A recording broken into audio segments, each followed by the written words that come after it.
Guys, assalamualaikum warahmatullahi wabarakatuh. Terima kasih yang udah setia setelah cerita hati sama official guys. Semoga kalian sehat, berkah untuk kita semuanya. Gimana kabar kalian, sehat? Alhamdulillah Kaisam waras. Wes, Kaisam habis lari pagi. Ini jam 7 ya. Kaisam memang sengaja lari pagi nih cuy, karena badannya sudah semakin melebar. Nggak sadar kayak Kaisam tuh dengerin cerita kalian gitu ya. Stres-stresnya kalian. Kaisam itu sering nikus di kamar. Wah, badannya aduh, udah benar-benar gembrot Kaisam. Jadi harus lari pagi ya. Yampui dulu. Gimana nih? Kalian sehat? Alhamdulillah Kaisam sehat. Kita doakan yang lagi sakit, semoga Allah angkat sakitnya. Teman Kaisam yang masih berjuang dari majikan, tentunya diberikan kekuatan sampai finish. Teman Kaisam yang sedih jangan sedih aja ya. Enjoy cuy.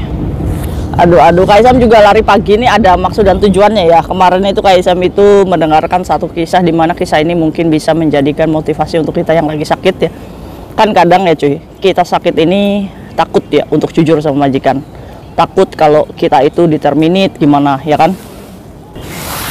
Sedangkan kita masih pengen kerja di Hong Kong, sedangkan kita masih punya kebutuhan ya kan. Tapi cerita teman kita ini yang sama, dia juga punya ketakutan dipecat sama majikannya, tapi alhamdulillahnya berujung manis. Alhamdulillahnya kebesaran Allah itu nyata di sini cuy. Jadi ini mungkin menjadikan pembelajaran untuk kita bersama nih, supaya kalau kalian sakit jangan diam ya, karena belum tentu nih keburukan-keburukan yang ada di pikiran kalian itu buruk juga terhadap majikan kita. Ternyata masih ada kok majikan yang baik, termasuknya mbaknya ini beruntung ya kan, walaupun diberikan kesempatan sama majikannya sampai finish satu kontrak aja, tapi di satu kontrak itu keajaiban penyakitnya ini sembuh. Kita nggak tahu nih kalau misalkan dirawat di Indonesia, soalnya kejadiannya ada 2 perbandingan coy ya. Ini bukan mendiskriminasi Indonesia, tidak mendiskriminasi negara kita sendiri, cuma alangkah lebih baiknya gitu kamu mengambil kesempatan di sini saat kamu ada di sini gitu. Oke, kita sebut aja Mbak A ya, kita sebut aja Mbak A. Jadi si Mbak A ini awal dari PT ini kan sebenarnya Mbak A ini sudah pending cuy, medikalnya 2 kali, dikarenakan dia ini punya benjolan kecil nih di sini, punya benjolan kecil di sini, dan itu tuh dipending medikalnya dari PT. Perjuangan Mbak A untuk datang ke Hong Kong tuh ya semaksimal itu cuy. Cuma lagi-lagi nih mbaknya nih, masya Allah ya, ditolong terus. Pertolongannya Allah tuh nyata nih, awas ya Mbak ya. Harus ingat Allah terus tuh ya kan. Begitu si Mbak A ini dipending kedua kalinya, si majikannya itu ngomong, udah nggak apa-apa terbang aja ya kan. Jadi majikan barunya ini sebagai penjamin, nggak apa-apa nanti diobatin di sini. Awalnya si Mbak A ini jaga bayi aja cuy. Nah, jaga bayi, datanglah ke Hong Kong, jaga bayi. Cuma lagi-lagi nggak tahu efek penyakitnya atau apa, si Mbak A ini sering ngantuk kerjanya. Akhirnya si Mbak A ini resign dari majikannya. Udahlah, saya ngundurin diri aja. Orang setiap saya gendong bayi, saya ketiduran, bayinya mau jatuh gitu kan. Daripada mengalami kecelakaan kerja, ya udahlah saya resign aja. Oke, disclaimer dulu ya. Ini sebelum COVID terjadi ya cuy ya. Jadi si Mbak A masih bisa tunggu visa di Hong Kong. Nah, setelah ngeberi kontrak notis sama majikan, si Mbak A ini lagi-lagi mendapatkan majikan lagi cuy. Majikannya ini menjaga kakek aja cuy. Nah, kebetulan nih parasnya si Mbak A ini menggunakan jilbab cuy. Jadi kerja pun dia ini menggunakan jilbab. Nah, cocok nih di majikan kedua. Nah, di majikan kedua dia ini kerja nih enjoy aja selama 2 kontrak nih cuy.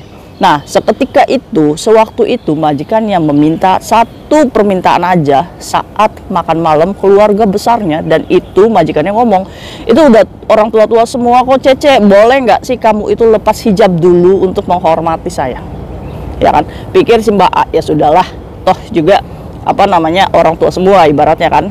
Akhirnya pada waktu itu menerima tuh permintaan majikan perempuannya untuk lepas hijab terlebih dahulu untuk ikut menghormati mereka ya kan. Udah, jangan mengejudge Mbak aneh ya kan. Ingat cuy, ini Mbak aja baru 1 hari ya kan, apalagi kita yang setiap hari nggak pakai hijab ya kan. Jangan mengejudge, ini adalah profesional kerja aja. Akhirnya di hari itu sialnya nih, lagi-lagi Mbak ini disuruh duduk satu meja makan cuy, dimana dia ini makan bersama teman-teman majikannya. Ada satu temannya yang memperhatikan, kamu lihat deh lehernya si cecemu kok besar, ya kan? Jadi di sini lehernya ini dari kecil datang ke sini, dia udah gede nih cuy, udah gede lehernya. Nah, Mbak A ini mengekip penyakitnya selama 4 tahun itu. Jadi dia nggak kasih tunjuk majikannya, karena di dalam hatinya ini udah terdoktrin, kalau saya cerita saya ini pasti diterminate ini, saya pasti dipecat ini, sedangkan saya masih butuh kerja, ya kan? Akhirnya majikannya sepulang itu ya ditanyalah sama si Mbak A ini, Mbak A coba sini kamu, coba lihat lehermu, dipegang-pegang lehernya sama majikannya perempuan ya, dipegang-pegang, sakit nggak? Leho mau tinggal. Dia ngomong kayak gini, ya dengan lagi-lagi berbohong sih Mbak. Enggak, kamu jangan bohong, saya aja yang ngelihat ini, saya kasihan sama kamu bisa-bisanya nutupin ini ada benjolan, jadi benjolnya tuh 2 cuy, gede, udah gede, kayak penyakit gondong kayak itu sama. Enggak, ini namanya penyakit tiroid ya cuy, kelenjar tiroid. Jadi kelenjar tiroid itu adalah untuk penyeimbang metabolisme tubuh. Jadi kalau kita mau fit tuh ya itu kelenjar tiroid ini untuk menyeimbangkan stamina kita. Nah, dampaknya apa? Yaitu sering ngantuk, sering lemes, nggak bisa tidur, jantung berdebar, kayak gitu cuy. Nah, terus kayak gitu cuy, si majikan itu nggak tinggal diem. Kamu kalau sakit ngomong, jangan diem. Ayo kita ke rumah sakit besok. Mbak akhirnya mau dipecat pada hari itu juga ya cuy. Akhirnya dibawalah tuh ke rumah sakit. Majikan sama Mbak A datang ke rumah sakit sini, Tongboyiyun, Chaiwan. Nah, sesampainya di rumah sakit, ketemu sama dokter. Dokternya ngomong apa? Aduh. Iya, ternyata tiroidnya itu sudah stadium 4 cuy. Dimana si dokternya ini mengatakan kepada Mbak A kalau misalkan harus secepatnya melakukan operasi. Pilihannya 2, mau dioperasi di Hong Kong atau di Indonesia, ya kan? Mbak A ini tipikal orang yang mandiri ya, dia udah punya suami di rumah, udah punya anak juga. Nah, dia itu ngomong sama dokter, saya mau dioperasi sini aja, ya kan? Nah, dokternya ini ngobrol sama majikannya, Mbak A ini tunggu di depan. Nah, tunggu di depan, ternyata ada kasusnya sama juga, pekerja migran juga cuy. Nah, duduk di depan, dia ini ngobrol sama sesama Indonesia yang memiliki penyakit yang sama, lagi kontrol juga. Terus akhirnya dari singkatnya waktu itu bertukar handphone lah tuh mereka. Sampai ngomong, kamu mau dioperasi sini apa di Indonesia ya? Kita kan biasa ngegosip ya kalau ketemu sama temen ya. Saya mah kayaknya dioperasi di Indonesia aja, takut di sini itu nggak ada yang nengok katanya. Ya kan, kekhawatiran nih teman yang satu Indonesianya kalau di sini kita akan dicuekin gitu sama majikan yang emlay ya cuy. Tapi enggak nih sama Mbak A. Mbak A berpikir, ya sudahlah, saya nggak mau membebankan keluarga di Indonesia. Ini adalah pemikiran yang berbeda ya cuy, itu hak masing-masing. Akhirnya si Mbak A ini dipanggil lagi ke dalam ya, dokter sama majikannya ini ngobrol. Jadi kamu sudah mengambil keputusan? Iya. Ya udah Cece, sebelum kamu nih melakukan operasi, dokter nih ngomong nih sama kamu dulu ya. Ini kan kalau dioperasi ini 60% kemungkinan kamu itu tidak bisa berbicara katanya. Waduh, berarti saya nanti bisu dok. Saya mesti kongye. Iya, 60% kemungkinan buruknya nih cuy. Akhirnya Mbak A ini, mungkin penyakit saya separah itu apa ya? Ya sudahlah, yang penting saya sehat. Walaupun nggak dipikir panjang tuh, nanti gimana kalau saya nggak ngomong gitu cuy. Nggak bisa ngomong. Akhirnya si Mbak ini tanda tanganlah tuh perjanjian, ngobrol sama suaminya apa kata kamu aja lah mah, ya kan? Akhirnya suaminya pun tanda tangan, Mbak A tanda tangan yang menyatakan bahwa tidak akan menuntut kalau suaranya itu hilang setelah pasca operasi. Pilihan yang sulit ya cuy. Ini kalau kita diuji sakit tuh ya kita harus nerimonya kayak gini ya.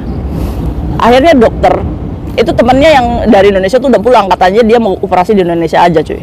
Si Mbak A ini terus lanjut. Nah, Mbak A ini keadaannya urgen, stadium 4 yang pada hari itu juga harus masuk rumah sakit, harus pengecekan dan lain-lain. Karena ini termasuknya pasien urgen ya cuy ya. Harusnya dia ini baitoy 1 tahun kemudian untuk mendapatkan jadwal operasi. Karena ini udah stadium 4, udah parah-parahnya cuy. Akhirnya bisa langsung masuk. Oke, setelah operasi singkatnya, si Mbak A ini melek nih cuy. Operasi jam 9 pagi, selesai jam 1 siang ya. Terus setelah sadar, si Mbak A ini buka mata. Nah, di situ sudah ada kayak film-film cuy. Di situ ada dokter, suster ya kan. Si dokter sama susternya ngomong, "Halo Cece, hai.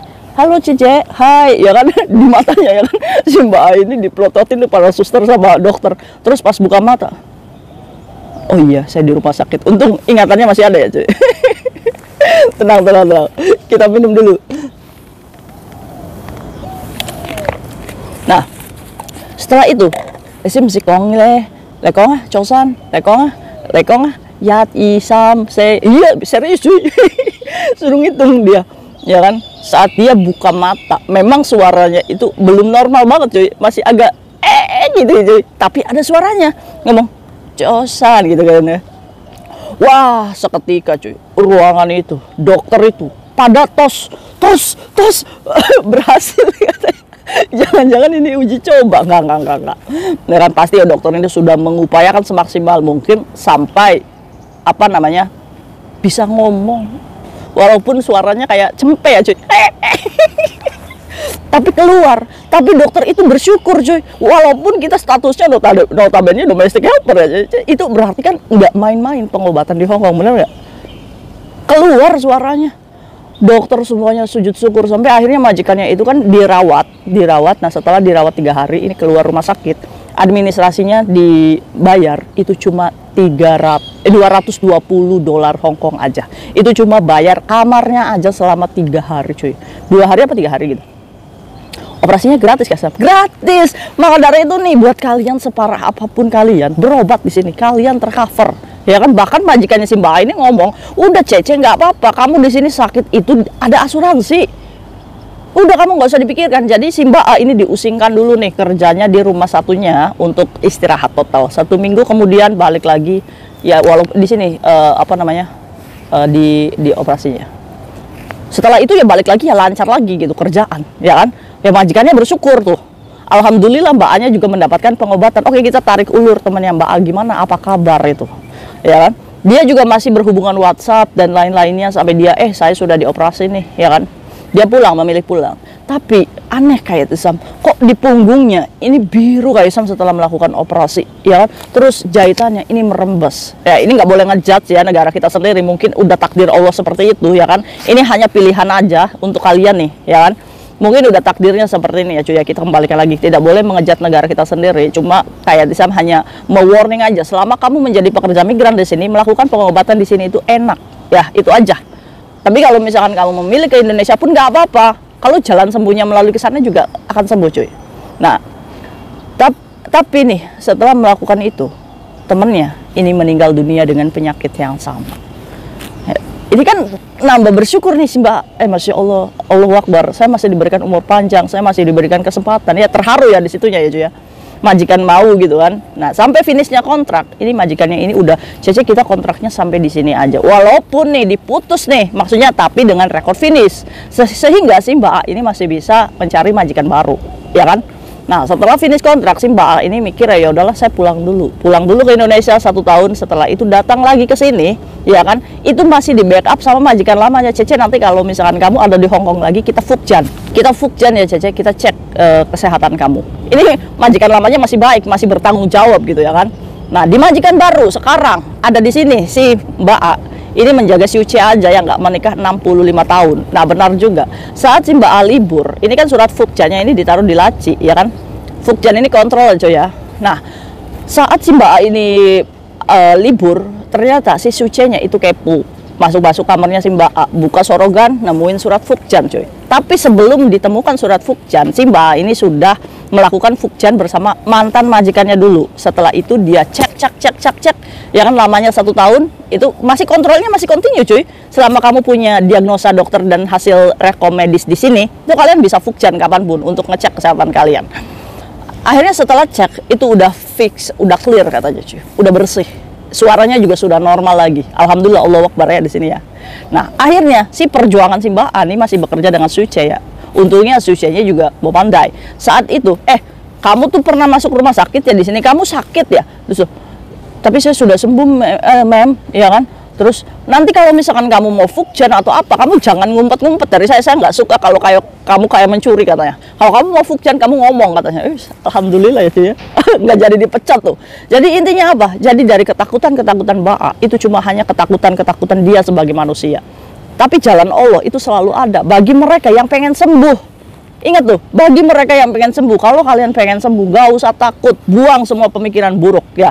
Kamu buang pemikiran buruk, berobat, mumpung di sini kamu punya asuransi. Datang ke rumah sakit, apapun resikonya majikan, itu saat kamu sudah ditangani dokter, apapun kalau misalkan termasuknya penyakitnya itu berat, ya kan, majikan tidak bisa lepas tanggung jawab atas sakitnya kamu. Setidaknya kamu sembuh dulu deh, ya kan. Kerjaan bisa nanti kita cari lagi. Ini kayak si Mbak, ya kan? Nah, waktu itu kayak Tisam ngomong, kamu waktu cari majikan ke sini, kamu ngomong nggak sama PT-nya kalau kamu sakit? Ya enggak lah kayak Tisam.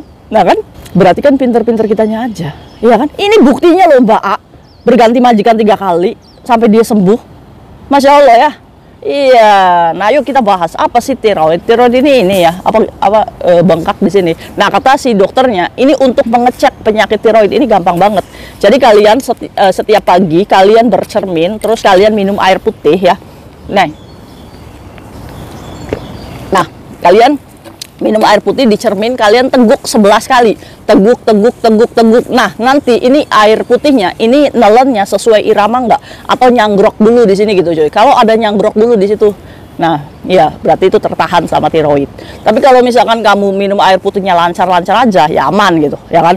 Nah, Kaisam ngomong, kenapa Mbak kok bisa kena tiroid? Karena jarang minum air putih katanya cuy. Makanya kalian harus minum air putih. Kaisam jadi minum air putih nih. Ada jarang minum air putih. Terus gejala awalnya, dia ini sering sariawan.